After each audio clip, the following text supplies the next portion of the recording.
أعوذ بالله من الشيطان الرجيم. بسم الله الرحمن الرحيم. ألف لام ميم را. تلك آيات الكتاب والذي أنزل إليك من ربك الحق ولكن أكثر الناس لا يؤمنون. الله الذي رفع السماوات بغير عمد ترونها ثم استوى على العرش وسخر الشمس والقمر كل يجري لأجل مسمى يدبر الأمر يفصل الآيات لعلكم بلقاء ربكم توقنون.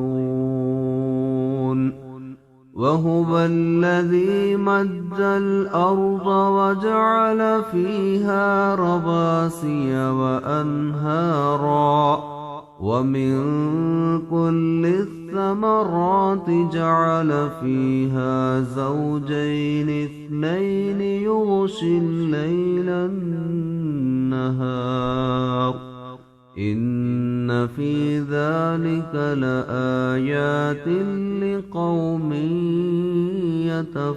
يتفكرون.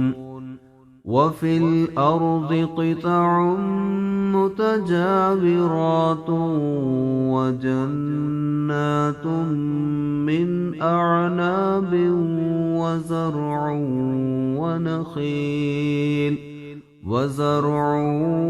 ونخيل صنوان وغير صنوان يسقى بماء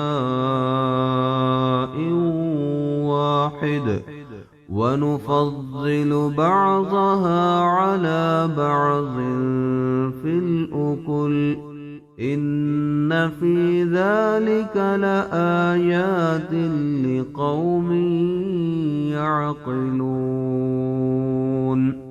وإن تعجب فعجب قولهم أإذا كنا ترابا أإنا لفي خلق جديد أولئك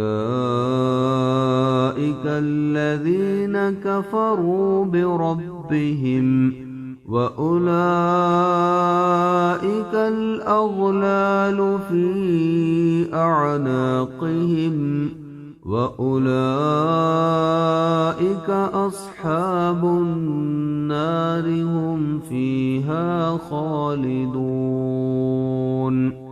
ويستعجلونك بالسيئة قبل الحسنة وقد خلت من قبلهم المثلات وإن ربك لذو مغفرة للناس على ظلمهم وإن ربك لشديد العقاب.